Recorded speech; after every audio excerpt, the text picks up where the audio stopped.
And I'm particularly concerned about the message it would send as negotiators continue to gather in Vienna to jump back into the Iran nuclear deal. This action would send an unintended message that we are ceding security interests in Iraq to Iran. I support Senator Romney and other members of the committee in their request for a public hearing and classified briefing on the ramifications of repealing the 2002 EEUU. These are important issues, and I believe some members who haven't been here for the past 10 years plus of this debate should feel confident in the potential ramifications of repealing the 2002 EEUU before they have to vote on such a measure. And I want to thank the chairman for working on making that happen, and I have confidence he'll get that done. On the Israel bill, I would like to thank Senators Portman, Booker, Cardin, Young, and Menéndez for working with our staff on the Israel Relations Normalization Act. This bill underscores the importance of normalization agreements between Israel and its Arab neighbors. The Abraham Accords and the agreements like them have the potential to fundamentally change, and are beginning to do so, the region for better. This bill calls for a strategy to strengthen and expand the accords, ensure that the agreements reap tangible economic and security benefits, and ensure that the State Department and other federal agencies are appropriately resourced to drive additional agreements forward. I understand that this bill will be held over and considered at the next markup.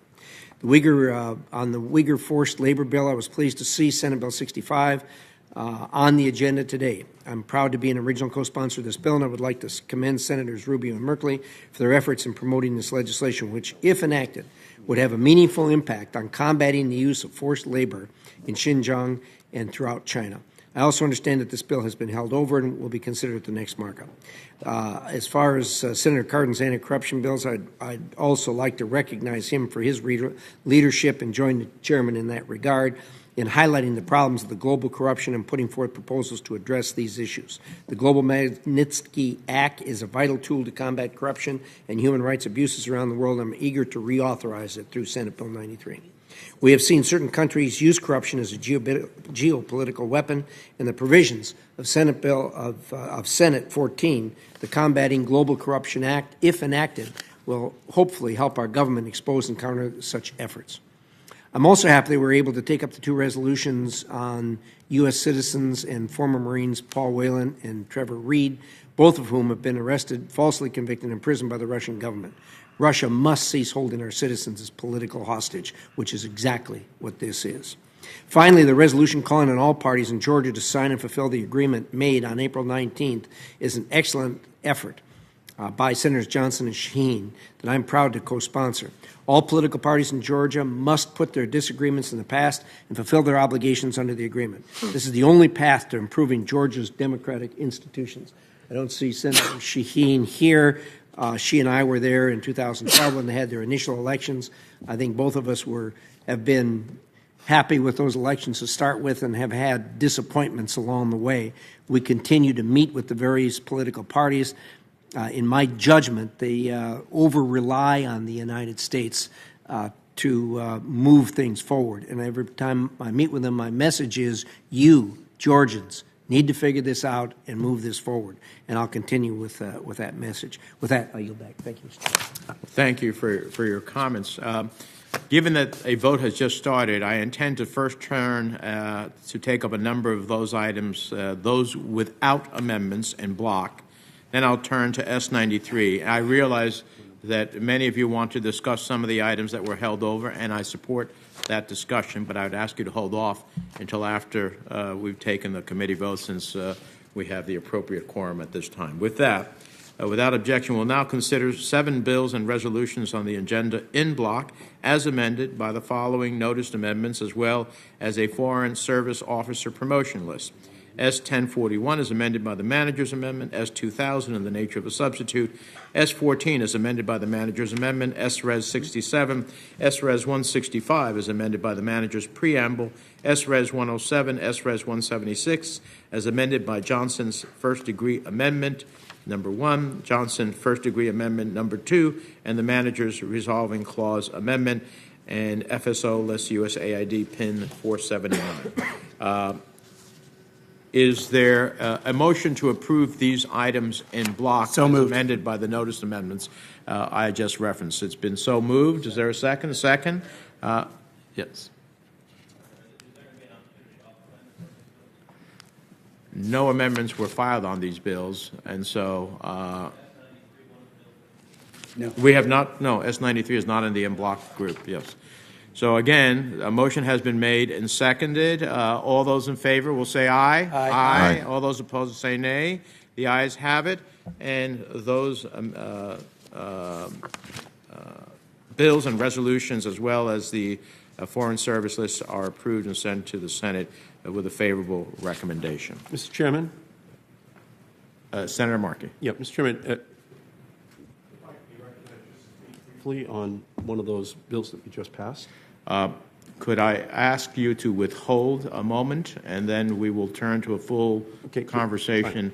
Let me turn to S93, the Global Magnitsky Human Rights Accountability Reauthorization Act. Before we have amendments on it, is there a motion to approve the substitute amendment? So moved. Is there a second? Second. Motion has been made and second. The question is on the motion to approve the substitute amendment. All those in favor say aye. Aye. All those opposed say no. The ayes have it, and the amendment is agreed to. With that, my understanding is, are there any further amendments? Senator Cruz. Thank you, Mr. Chairman. I would call up Cruz first degree 1 and Cruz second degree to Cruz first degree 1. What both of these amendments do is impose global Magnitsky sanctions on the supreme leader of Iran, Ayatollah Khamenei, and the regime's recently elected president-elect, Ibrahim Raisi. Both of them are currently and well-deservedly sanctioned right now under Executive Order 13876 because of their ties to the office of the Supreme Leader, which sets Iran's foreign policy, including its repeated attacks on American troops, its global terrorism, its unacceptable actions in international waters, and, of course, its seemingly never-ending drive for nuclear weapons. However, just yesterday, Biden administration officials were asked if they intended to keep those sanctions in light of Raisi's election. They reiterated that they were likely to revoke much of the Trump-era sanctions regime. Both Khamenei and Raisi richly deserve to be sanctioned under global Magnitsky for corruption and human rights abuses. Khamenei has used corruption, violence, and confiscation to amass a conglomerate of entities worth approximately $200 billion stolen from the Iranian people. His three most valuable possessions are the execution of Imam Khomeini's order, the Mostazafan Foundation, and the Astan Quds Razavi. These companies also conduct international business. The U.S. should use global Magnitsky to isolate and to freeze this business empire and to block the regime. And as for Raisi, Raisi is a monster and a tyrant. He was one of the 4 judges on the death committees in 1988 responsible for the mass executions of thousands of political prisoners over 5 months. He then served as a prosecutor in Tehran and other judiciary positions, which he used repeatedly and systematically to persecute Iranian dissidents. And he has already said he intends to intensify crackdowns and increase Iran's military aggression. And so I would urge adoption of these amendments. Thank you. Senator Cardin. Thank you, Mr. Chairman. First, let me thank Senator Menéndez and Senator Risch for bringing forward the Global Magnitsky Reauthorization Act. I also want to thank you for including in the package S14 the combating global corruption, because this committee has been a leader on fighting corruption. I want to thank Senator Young for his help on the combating global corruption, where we will be able to evaluate every country's mission to fight corruption with tier ratings, and those that are not making significant enough progress will be subject to sanctions. But more importantly, we'll also have capacity in each mission to deal with how a country is dealing with corruption. The Global Magnitsky Reauthorization, S93, reauthorizes this program and it strengthens this tool. Senator Wicker is my co-sponsor, and I know is supported by a lot of members of this committee. The Global Magnitsky has worked. It was an initiative by Congress resisted initially by the administration, and has now become a global standard. We've gotten our allies to act on the global Magnitsky framework. Canada, UK, Europe have all followed America's leadership. We know that this discussion has been on the agenda of Mr. Putin. We certainly have reached him. So, Senator Cruz, you raised a very valid point about making sure we have sanctions against anyone who is violating these basic principles, but I oppose your amendment, and I need to explain why. It's very important that we're dealing not just with visa restrictions, but also banking restrictions and confiscating money. And there is a process that needs to be followed in each of these cases. And that's been one of the hallmarks of why global Magnitsky has been so well received among the democratic states of the world, because we have a process. We've also have an unprecedented ability of Congress to make recommendations as to who should be sanctioned. We can do that under the Magnitsky law. So we're involved in this process already. We have never used the basic framework to single out an individual or individuals.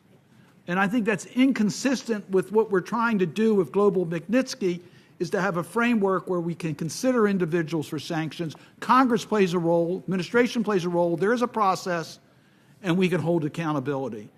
But for us to start naming people in the basic statute, I think would be a mistake. And for that reason, I regrettably oppose your amendment, but I certainly don't oppose your passion to hold these individuals accountable.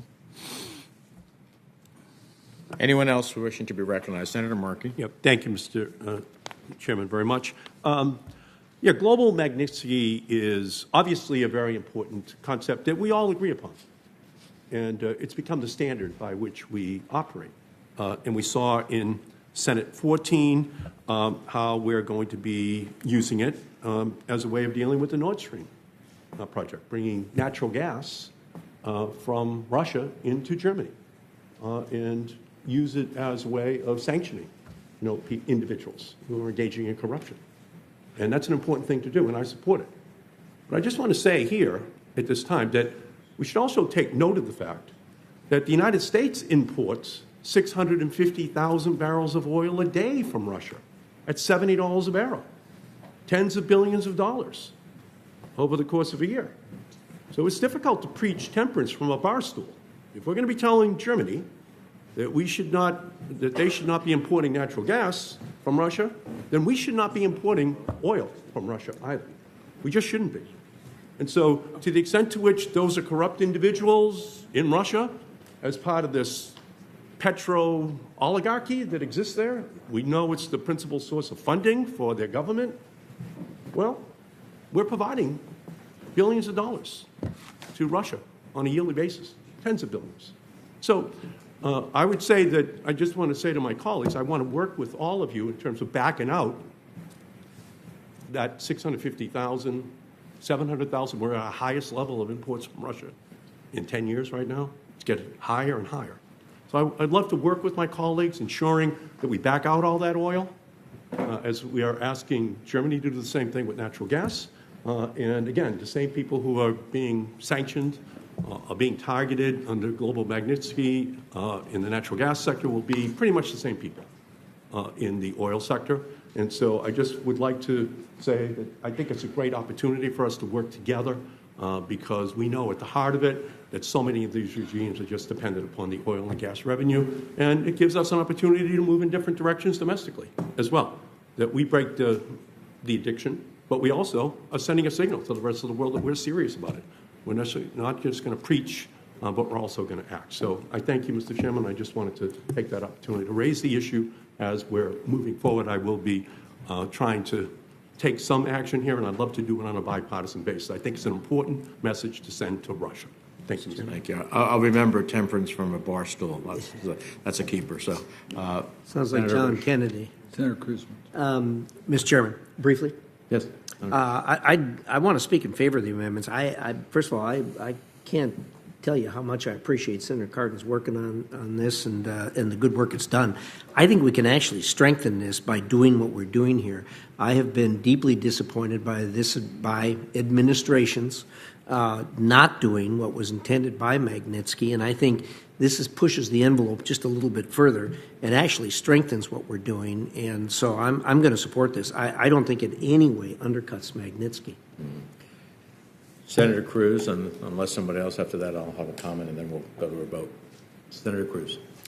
If I could briefly respond on a couple of things. One, Senator Markey's comments, where he suggested a desire to decrease oil imports from Russia. I emphatically share that desire and would more than welcome Senator Markey's cooperation in pulling back on the policies of this administration that are decreasing U.S. energy production. The reason we're importing more from Russia is because the Biden administration has canceled the Keystone Pipeline, has shut down new leases on federal lands, has shut down new leases in offshore waters, and as we produce less, that ends up sending billions of dollars to our enemies. And so the easiest way to take money out of Putin's pocket is for us to produce our own energy rather than importing it from Russia. That, I suspect, is a much longer and more extended debate, which we will certainly have in this committee and other places. Let me say more broadly on the specific issue before the committee right now. I share Senator Cardin's passion for global Magnitsky. I think it is an incredibly important tool. I think it's a tool that America has used to protect human rights globally, and it is, so I'm an enthusiastic supporter of reauthorizing it.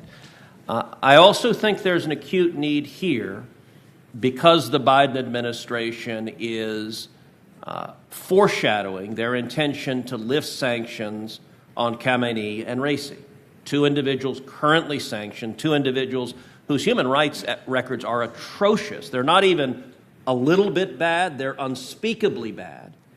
And the Biden administration is foreshadowing an intention to lift sanctions on them in exchange for nothing, not in exchange for any agreement, not in exchange, but simply to lift sanctions on them unilaterally. And so this amendment is an opportunity for members of this committee on both sides of the aisle, Republicans and Democrats, to voice your opinion on whether Khamenei and Raisi should have sanctions lifted upon them or whether the same standard should apply to them that apply to other bad actors across the globe.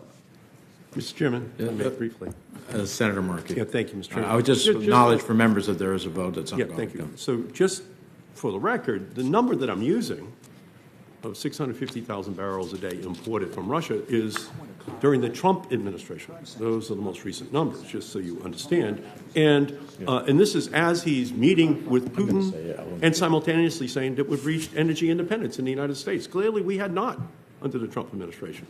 So this is an inherited problem that President Biden has from the Trump administration. And, of course, we know that President Trump never raised this issue of our dependence upon oil coming in from Russia, but we know right where that oil went, out of the pockets of American consumers, directly into the hands of those oligarchs. So I'm just raising it because it's a continuation right from the Trump administration, and Joe Biden, as he has with many other issues, just inherited the problem. Thank you, Mr. Chairman. Thank you. Let me turn to the amendments at hand. I will oppose the amendment. First, these amendments, these sanctions already are not sanctions under Magnitsky as it is. They are sanctions that these individuals have been sanctioned for other reasons. First, the president-elect of Iran, Ebrahim Raisi, is already subject to human rights sanctions due to his involvement in the abuse and extrajudicial killings of protesters in 2019. More critically, this amendment, I view, does not enhance the Global Magnitsky Accountability Act, which is already the most comprehensive, targeted human rights and anti-corruption sanctions law in U.S. history. The law already provides a thorough, effective framework for state and treasury to investigate cases and for the administration to sanction individuals engaged in serious human rights abuses. And it provides a formal mechanism for Congress, a mechanism that I have invoked in the past with the former chairman, to recommend officials who have committed significant corruption or serious human rights abuses to be sanctioned. So I applaud the efforts of my good friend to strengthen and extend the global Magnitsky framework. I'm a strong supporter of sanctions as a tool. I have devised many of them against Iran, and I do believe that Raisi, under existing sanctions, should continue to be sanctioned, as well as the questions onto the first-degree amendment, which I will oppose for largely the same reasons as I have just stated. With that, unless there are any other members who wish to speak to it, do you seek a recorded vote? Okay. Clerk will call the roll. Now, this is on amendment on both, or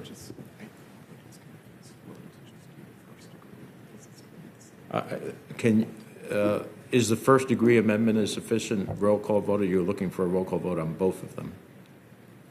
I'm looking for a roll call vote on both, but if by unanimous consent, I can combine and have one roll call vote. That's fine. Unanimous consent has been asked to combine both the first and second degree amendments into one vote. Is there any objection? Without objection, so ordered. The clerk will call the roll. Mr. Cardin? No. Mrs. Shaheen? No. No by proxy. Mr. Coons? No. Mr. Murphy? No. Mr. Payne? No. Mr. Markey?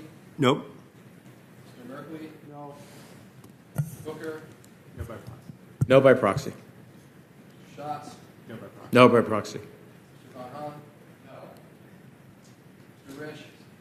Aye. Mr. Rubio? Aye by proxy. Aye by proxy. Mr. Johnson? Aye. Mr. Romney? Aye. Mr. Portman? Aye by proxy. Aye by proxy. Mr. Paul? No. Mr. Young? Aye. Mr. Barrasso? Aye by proxy. Aye by proxy. Mr. Cruz? Aye. Mr. Rounds? Aye. Mr. Haggerty? Aye. Mr. Chairman? No. Mr. Chairman, the yeas are 10, the nays are 12. And the amendment fails. The question, therefore, unless there are any other amendments, which I am unaware of, I'm sorry, Senator Paul.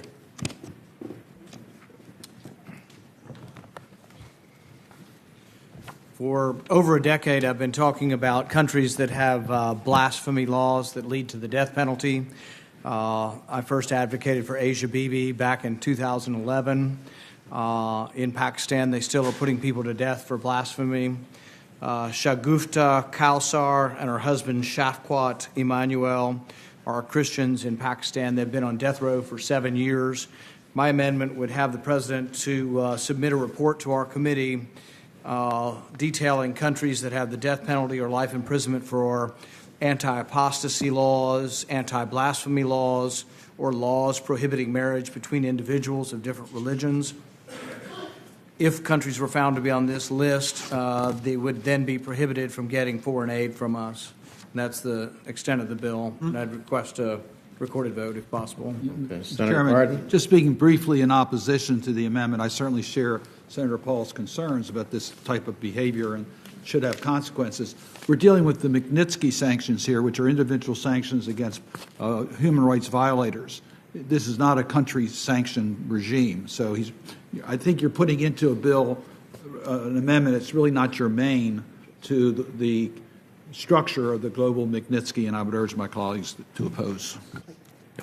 I share Senator Paul's concerns about religious freedom. I'm also concerned that religion should never be used as a pretext for persecution or denying anyone's basic rights.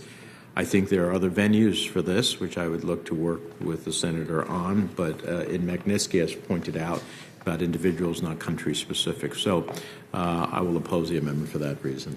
Mr. Chairman, Senator Risch. I want to associate myself with those exact remarks. In addition to that, I want to state that putting this in here is going to cause us some real unintended consequences and difficulties with some nations that we have relationships with that are delicate, to say the least. I in no way denigrate the efforts to try to obtain religious freedom, but this is